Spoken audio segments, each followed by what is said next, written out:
Hi everyone, welcome back to my YouTube channel English right. तो आज हम पढ़ने वाले हैं words which commonly confuse part number 5। Let's get started the video. सबसे पहला वर्ड है डेफरेंस एंड डिफरेंस। डेफरेंस का मतलब होता है सम्मान और इस डिफरेंस का मतलब होता है अंतर।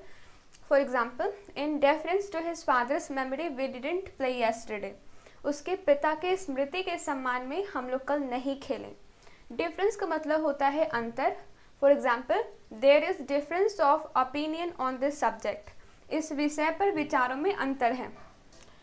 Now second word is disinterested and uninterested. Disinterested का मतलब होता है स्वार्थ रहित या फिर निष्पक्ष।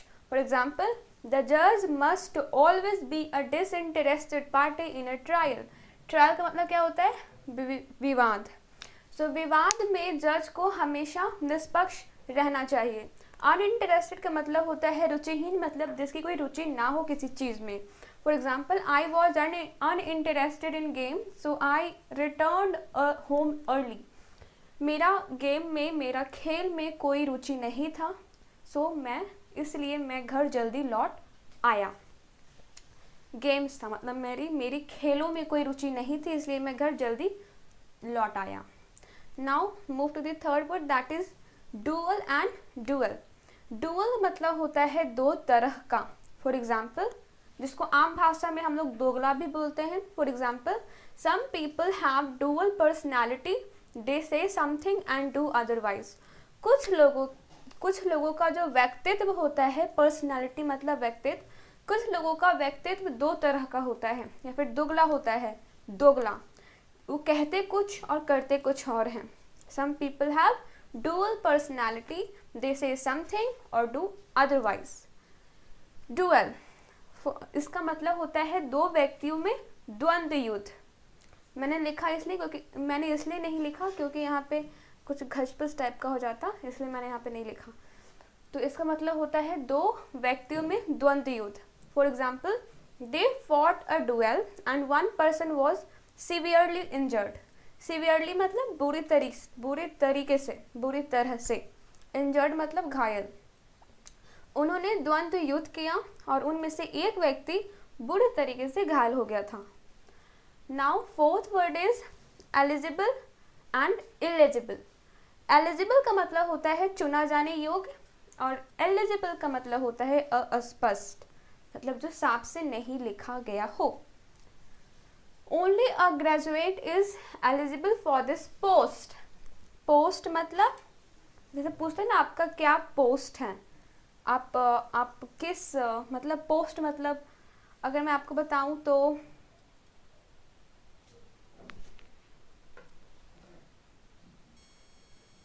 यस, पोस्ट मतलब होता है पद।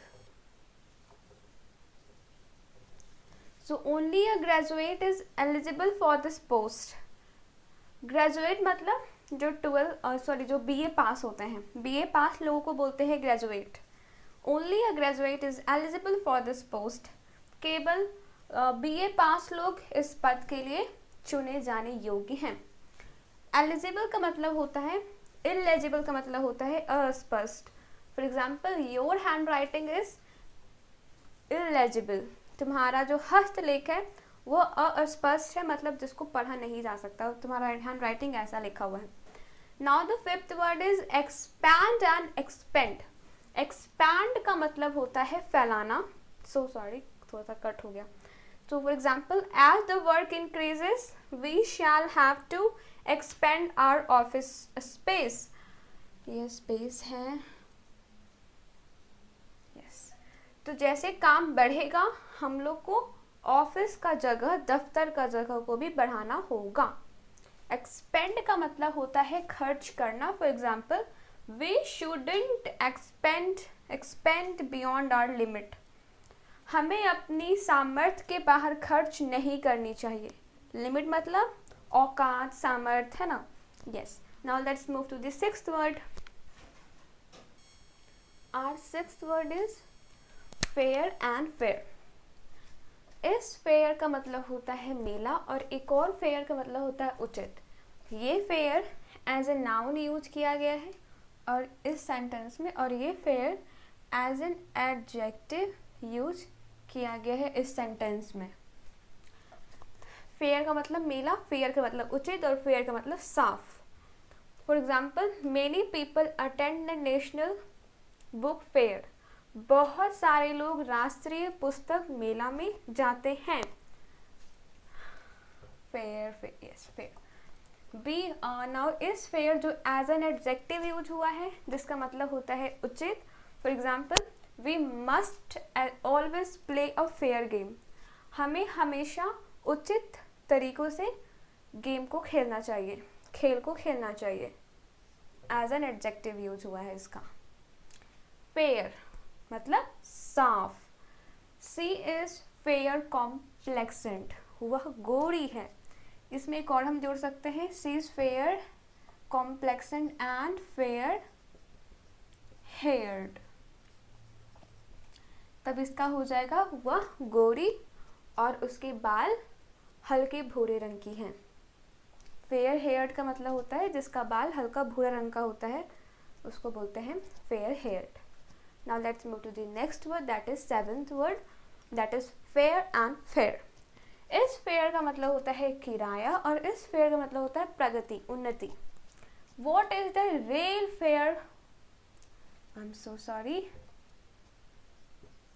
What is the rail fare from Kolkata to Agra. Kolkata से आगरा का रेल किराया कितना है।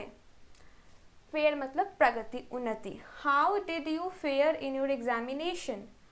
तुम्हारी परीक्षा में उन्नति या प्रगति कैसी रही। Now let's move to the eight word, that is farther and further.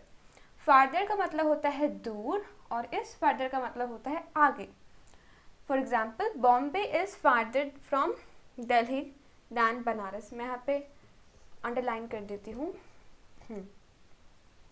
Bombay is farther from Delhi than Banaras. Bombay is a old name of Mumbai.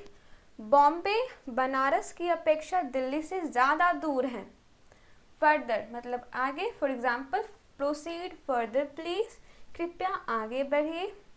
Now let's move to the ninth word, that is feel good and feel well. Feel good का मतलब होता है प्रसन्न होना। For example, she feels good very good amidst her friends. वह अपने दोस्तों के बीच प्रसन्न रहती हैं। एडमिस्ट मतलब होता है मध्य,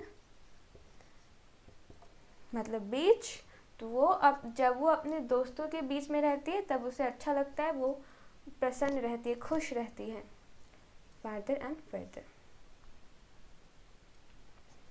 feels very good. Feel well मतलब होता है स्वस्थ होना। For example, she is feeling well now. वह अब स्वस्थ महसूस कर रही हैं। Feeling well. Now let's move to the 10th word, that is holy and wholly. एक होली का मतलब होता है पवित्र और जो इस तरीके से लिखा जाता है जिसमें W होता है उसका मतलब होता है संपूर्ण रूप से। For example, Diwali is our holy festival.